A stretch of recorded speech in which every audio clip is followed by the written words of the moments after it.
Science Podcast. My name is Tyler Bublitz, and welcome back to the fourth Sunday of Easter, or Good Shepherd Sunday, or since Earth Day is the next day, I'm going to say Earth Day Sunday for the week of April 21st, 2024, and I'm excited to have you here. I'm excited to dig into this week's podcast, and I'm excited because I have a feeling I'm going to approach this podcast a little bit differently than a lot of other podcasts that I've approached because of having Earth Day so close, because of having Good Shepherd Sunday. I think there's some really unique potential tie-ins here that I think can kind of help bring some of these different readings to light and maybe had us to look at and read these texts just a little bit differently. And I think especially within the world climate and the way that the world is at this current moment, I think there is moments that we need reminders of how we are all connected, reminders of how our world is one planet and it's one thing. And I think sometimes it's really easy for us to forget that, overlook that. And so I think we're going to get into that a little bit this week. But before we do that, let's look back at the question that we had for last week, which was, where are you continuing to find support and trust in God? Got a great response here from one of our loyal listeners talking about how there's times where they don't even know what to ask and they just kind of lay it out to God. I don't even know what to say. Here's what I'm dealing with, and gives it to God. And it may take a while, but suddenly something will come up. And I think that's a really good explanation of some things that are going on in my life. I won't entirely dig into, but there's some fairly major change, and I think some people probably know what that is. Some fairly big changes that are going on within my life. And I'm not 100% sure of where this is all leading. I just know that this is the steps that I'm needing to take. And it's times it's really scary. It's times it's really exciting for potential what could happen, but there's a lot of uncertainty. And I think that's part of where faith kind of steps in at times, is that we just have to trust even when it's uncomfortable. We have to be able to take those leaps of faith. We have to be able to go into these waters that seem scary. I know one of the things that I've definitely, with working with youth, I've stated multiple times is get comfortable with being uncomfortable. And I think as we get older, especially, it's really easy for us to fall into what is comfortable and stay there. And I sometimes really question and wonder, is that really what God is calling us into? I think there's a lot of times that we are called to do greater things, which might mean being uncomfortable. And I think when we look at, I would say, a lot of things within society, I would say the church in general, I think there's a lot of places where we could learn to be uncomfortable, and that's okay. I know when we're looking at like the environment, there's plenty of times where the environment gets uncomfortable, but sometimes it's for the betterment, and sometimes it's our own fault that makes it hard, and we'll kind of get into some of that. But I think it's something for us to keep thinking about and considering is there is an aspect of trusting God to go further than what we necessarily think. I know one simple way that it's been like that for me is I've been doing some running and getting back into running, and I'm starting to get back to distances that I have not run since I was in high school. And high school was a while ago, we'll put it that way. And I realize it's not necessarily that my body can't do it. It's a lot of my mental game and telling myself and getting over mental obstacles that no, you can run that. You can do that. You're doing this at a slow enough pace. Your body's able to keep up with you.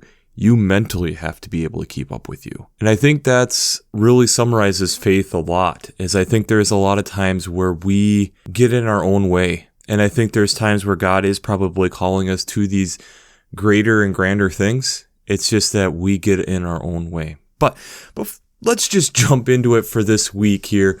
The first reading is out of Acts chapter 4, verses 5 to 12. And this is, again, now we're getting that transition. So now we're starting to get where the disciples are being a little bit more empowered, specifically Peter here. And that Peter is kind of challenging a few things that has been going on the established way.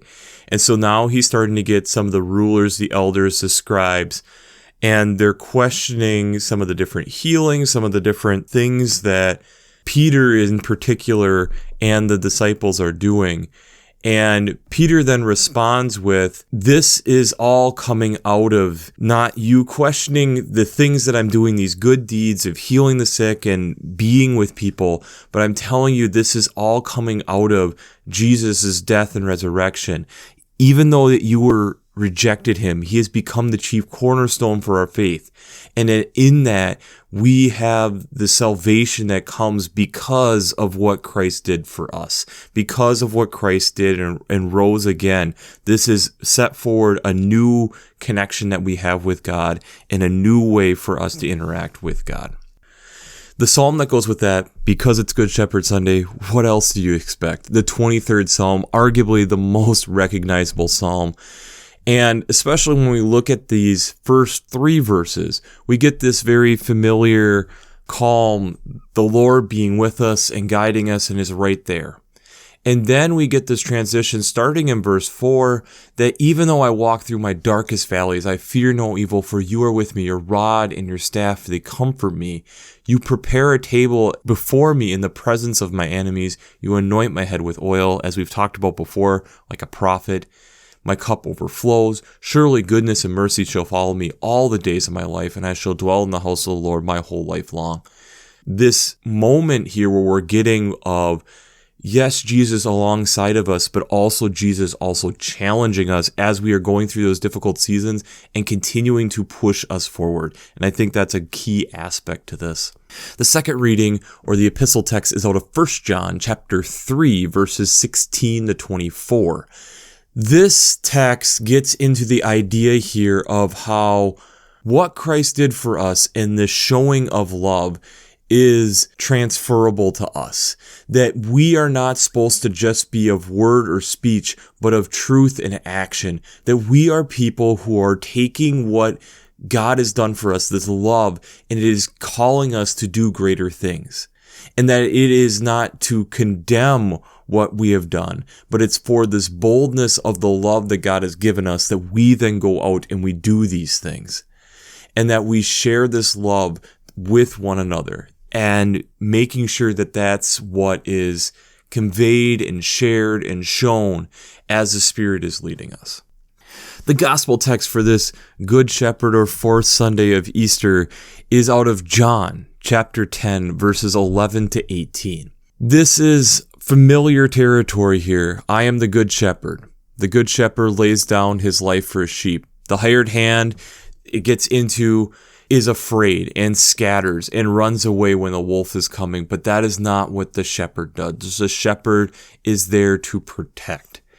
And then we get this transition, and I think this is an important part here as we start getting into verse 15. Just as the Father knows me, I know the Father. I lay down my life for my sheep. I have other sheep that do not belong to this fold. I must bring them also, and they will listen to my voice. So there will be one flock and one shepherd. For this reason, my Father loves me, and I lay down my life in order to take them up again. But again, this idea of how we are all together. But I think also this recognition of recognizing the voice, I think we're going to get into a little bit more this week and how important that is. But this recognition of how Christ laid down the power that was given to Christ in order that we might live. And this recognition then in that as well, that was for us to have better relationship with God.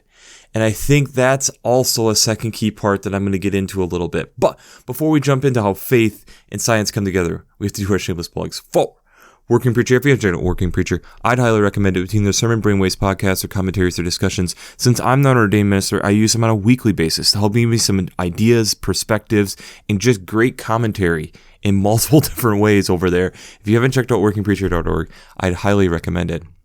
I'd also highly recommend checking out the revised common lectionary coming from Vanderbilt's Divinity Library. I really enjoy how they lay out the text week to week, but along with having art, prayers, hymns, colors, daily devotions, it's a great resource to be able to look at, keep in tune, and continue to stay in the Word, but also prepare. Remember, part of this podcast is to help all of us prepare for worship each and every Sunday in each and every week. So, if you haven't checked out the revised common lectionary coming from Vanderbilt's Divinity Library, I'd highly recommend that. I'd also highly recommend checking out the Green Blades Preaching Roundtable and the Green Blades Rising publication.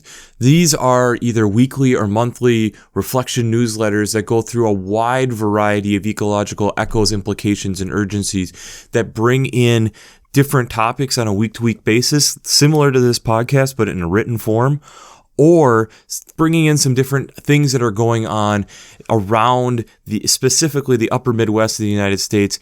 But it might actually be really interesting to see what all things are going on. And there's some just great ecological ideas and echoes in there. I really enjoy looking at it month to month, week to week. So if you haven't checked out the Green Blades Preaching Roundtable and the Green Blades Rising publications, I'd highly recommend that. Finally, I'd also highly recommend checking out the Gus Davis Academy for Faith, Science, and Ethics. It's a great opportunity for high school students to dive into these topics. And this year's topic is How and Why We Sleep, Reflections in Rest. I have it confirmed. I will be there this year, and I'm really excited to be part of it. It was one of my highlights from last year. It's a great program.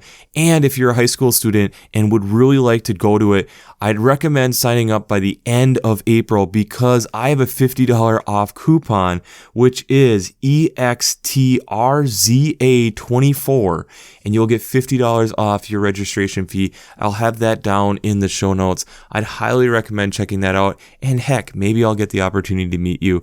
I'm looking forward to that at Gustavus Adolphus College in St. Peter, Minnesota this summer. I think the two things like we kind of brought up here, specifically in the gospel text of John, is the recognition of hearing the voice of God, the sheep knowing the voice of the shepherd. No matter which fold they are in, that they will know the voice of the shepherd. And two, that the shepherd laid down the power and laid down one's life for the sheep, but it's also the aspect of laying down one's power in order that it be the benefit of the sheep. And I think when we're thinking about that, especially with thinking about Earth Day being the next day after worship, I think there's some great tie-ins here. And so let's dive into this. But I think we first need a little bit of understanding of what is Earth Day. Earth Day was founded in 1970. So we are approaching the 54th Earth Day. And one of the things that I think is kind of a neat fact is the modern day Earth Day came out of a Wisconsin senator, Gaylord Nelson, which actually came out of a very similar location to where I grew up. So there's kind of a soft spot for that. But we have to remember that Earth Day kind of started in 1970, and we have to think a little bit about what was going on in the world. We had Rachel Carson's Silent Spring in the early 60s. We had NASA going to the moon and getting the blue marble shot. We have some coming up soon after this. If you think about it, we had the gas shortage of the 1970s here in the United States. There's just a lot of different ecological crises, and you have kind of the hippie uprising around this period of time as well. So there's a lot of thought going into ecological resources and what is going on with the planet at this point. We have the unofficial Earth Day flag of the blue marble on a blue background. And I think it does kind of exemplify Earth Day in a great way. And Earth Day is this idea and recognition of protecting the planet and thinking about it from a broad perspective. It's not just country by country. It's that we're all in this together. And I think that starts to fit well here as we start on thinking about we are part of one fold, even though we are from many different parts of the fold, many different countries. But let's go even a little bit deeper. One of the things that I really enjoyed studying and looking at, and how I was kind of trained as a biologist early on, was more as an ecologist. Now, ecology is a branch of biology, but it's looking at the relationships that organisms have with one another and their physical surroundings. Thinking of like ecosystems, but how do they all interact? And I think that's an important thing for us as humans to really be thinking about and contemplating, especially in the world that we're going into. We have to be able to understand how things interact and how do we interact within that ecosystem as well. I think that's something that we often like to overlook. We like to look at an ecosystem as something separate and apart from us, and we forget to bring ourselves into the ecosystem and what effects that might be having. I think a perfect example of this, and it's something we've brought up, and it's one of the go-to ecology studies, is looking at Yellowstone in and of itself.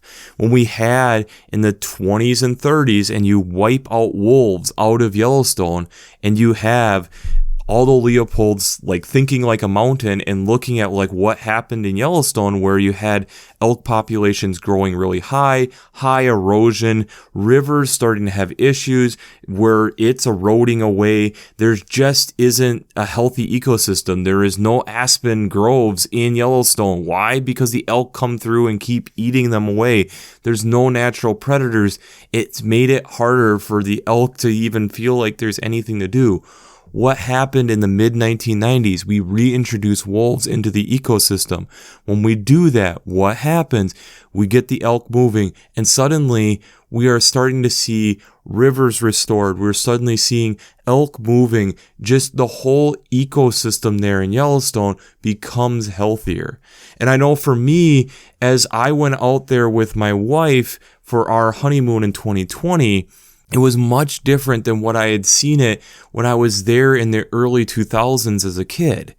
How when you had gotten more established packs and more pack dynamics, how elk were still very present, but they weren't overly abundant like they were when I was a kid. And remembering back to that, there was just a different feel to Yellowstone in a good way, a healthy way. And I think this helps us reiterate this other point. And again, like I said, I feel like this is a little bit different way of approaching this text from a scientific perspective. But hear me out. One of the other things that I have really enjoyed doing, and it's been a little while since I've done this, but I like going out with really good birders and listening for birds. And the thing is if you are out with really good birders who really know their stuff, it is a transformative experience. And here's how. There's one birder in particular, he knows exactly who he is. I have gone out multiple times with, getting up before the crack of dawn to get out there, to sometimes big areas where we have rolling miles of undisturbed forest, to times where we have a small block, really. It's not even that big of an area, and we're really not even that far off the road. But when you walk into these ecosystems, you are transformed. You're transformed because you're suddenly listening for different things. We know as humans and what life is and what life is all about suddenly slowly fades away as we enter into this ecosystem. And as we enter into the ecosystem, we start hearing things and we start jotting down the habitat and what birds are we hearing. This is all stuff that, like breeding bird surveys for many states, this is all what it's about. Listening for what the different birds are, what are the different habitats, what's all there. But the really transformative piece is when you have somebody who, like I said, really knows their stuff and has been doing it for an extended period of time. They start noticing the things that are missing as well. The voices that should be there that aren't. Or the voices that it's surprising that they're there. Why are they here? Or you get the bird that it's maybe not surprising that it's there, but it takes you a while to figure it out and you have to hunt it down. What are you? Who are you? And as I read through and thought about this text, it brought me back to some of these moments. When I'm sitting there in the forest and it's like, oh, who are you? Welcome back. As we move into spring and you get the migration, and some are just quick day trips as they continue north. Some are going to stay here for a little while. But that recognition of walking into that place and recognizing the voice of these different species and knowing who they are. And I distinctly remember back, this is getting to be probably 7-8 years ago, I was out on one of these morning excursions with this birder friend of mine, and it was June. And I remember it was one of those days where we were out there and doing our point count surveys, 10-minute surveys, and then you walk a ways and do it again. And I finally turned to him at some point and I said, what is going on? It's too quiet. The habitat's good here. It's too quiet. And that's when he turned to me and started saying, yeah, I can tell you there's 4 or 5 different species over the last 10 years that I feel like I've been hearing less and less. They should be here, and they're not, and we don't know what's going on. I think when we are looking at Good Shepherd Sunday here, and God calling us to not only hear God's voice, but I think it's that recognition of we need to remember then all the different things that God has told us to do. And I think when we are going and doing the things that God is calling us to do, that's also when we start hearing more instructions on what God is calling us to do and what God is wanting us to do. And what I'm getting at here is I wholeheartedly, as you've probably picked up over years of listening to this podcast, I am an environmentalist through and through. And there's plenty of ways that I can improve. But I would also argue that one of the first things that God tells us to do is to take care of this place. And the more and more that we isolate ourselves and see ourselves as separate from the ecosystem, the ecology of what is going on, the more and more it gets harder for us to actually hear the voice of God and what God is saying for us to do. If we are going to be part of that flock and be able to hear when the shepherd is calling for us to come, hear when there is danger so that the shepherd doesn't have to go in and constantly be saving us, we sometimes need to go where the shepherd is. And if the shepherd has told us to take care of this place, then I would argue this is part of the actions that we need to be doing as said in 1 John. And in that, we might be able to have remarkable healings like we hear about in Acts. But in order for us to do that, we need to be able to spend enough time in those ecosystems and in those places to actually understand who is sick, what is sick, who is missing, what is going on. Where is there places that need major restoration? Where are places that just need minor restoration? Where are places that just need to be left alone? Where are places that we go and we just hear because they're in good communication, there is good harmony there, to put it in that way? And where are places that we need to go and spend time and work? Where do we need to burn and bring it all the way down to the soil to reintroduce nutrients to bring back? And where do we need to do smaller things? This is all recognizing these ecosystems and places that we're in. It's recognizing the broader context of the world in which we're in and being able to separate ourselves from just humankind. Recognize that we are part of something much greater than just humankind. God created multiple days worth and we were one day. There is other days for us to explore. Sheep of the flock, we need to be able to spend time and actually be able to eat of the meadows, but recognize the beauty of the meadows and the calm streams when they're there. And recognize that in those times, in those places, that there are times that that's when God starts speaking to us and us being able to recognize and do. Be part of the action. There is plenty of scary scientific information, and I'm not even going to really rehearse any this week, because I don't think it would take very long for many of us to find a lot of scary information about our planet. And I think this is where we need to start recognizing that the planet could also be part of this fold. That maybe it's not just talking about sheep as in people and people groups. And granted, there's probably plenty of those. But what about if God is also talking about God's creation as well? I think that's something that we need to be contemplating and spending time and recognizing those places that we go and recognize the hurt, recognize things that are missing, recognize where God is wanting us to do work. Quick sidebar. A little over a week ago, I was at Eco Faith Conference, and I talked about that briefly last week. I heard a 12-year-old girl speak, talking about the planet, the pain that she sees, the hurt that she has, the way that she is seeing a good friend stripped away. And on top of it, a way that she connects with God disappearing.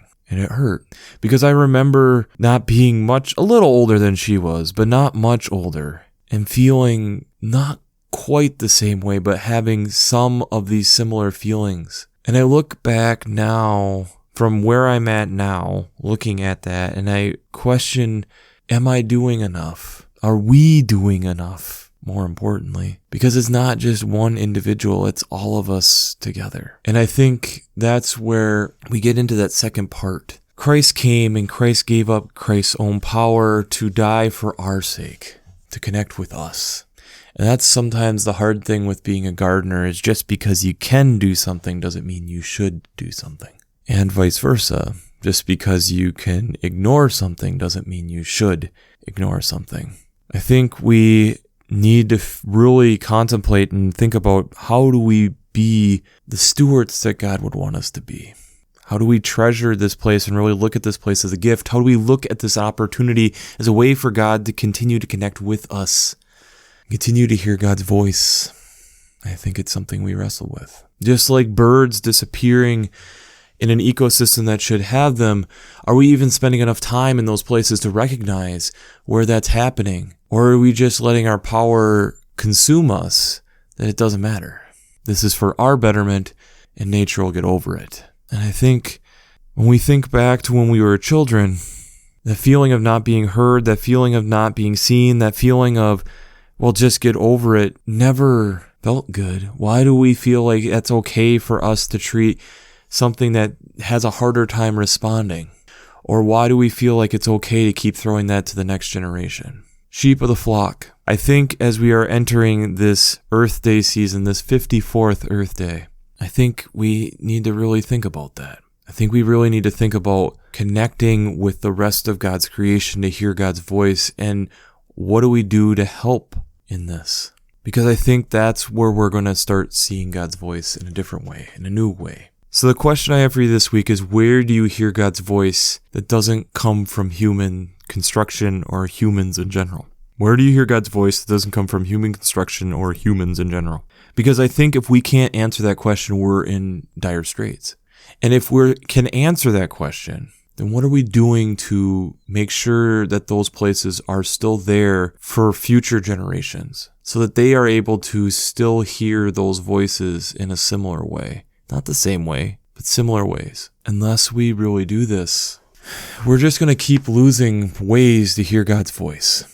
And I don't know about you, I don't really like that prospect. I want to get to know God better. I want to keep hanging out with God. I enjoy spending time with God. And why would I want to strip that away? Why would I strip away the things that God created? Why would I strip away the beauty? For my own comfort? Comfort without God is what? Torture? Sheep of the flock, we really need to be thinking about that, especially in this Earth Day, because we do not have a lot of time left. And like I stated, I'm not going to get into the scientific numbers with that this week. I want to go broad. I want us to think broadly this week. We've talked about how sheep recognize their shepherd, and I've talked about that in years past, and you can go back and listen to those. I think we really need to be thinking about the flock that's out there that maybe doesn't speak in a language that we understand initially. It's a silent, quiet language that we have to spend a lot of time with. And boy, does that sound like God. And those small, distant voices, the places where we need to spend a lot of time and dwell to understand. The more we go into those ecosystems to understand how they work as individuals and as small groups, we understand and grow in our understanding of who God is. And I don't often challenge you, but especially this Earth Week, I challenge you. Go and spend some time out there. Find some place and spend time. Listen for those voices. Do you recognize those voices? And if you have spent enough time out there to know whose voices should be there, whose voices are not there. And it might not be of human origin. Because I know in my life, some of the moments that I hold dearest to myself and our core principles of me were not always spoken by people. They were visual moments. They were auditory moments of things beyond the human range of life. Things that were outside the human experience. And heck, I've built a podcast based a lot on many of these experiences. And even though there's moments that I am scared about where the world is going and what is all going on, it's in those moments, it's in those places, it's in those silence where there should be other things that God still meets me there. Says, come home. Come home, be with the flock. We have things to still do. And I got assignments for you to work on. We'll make this better. So, we'll wrap this up as we always do. I pray God blesses you through your faith and amazes you through science. Spend some time outside this week.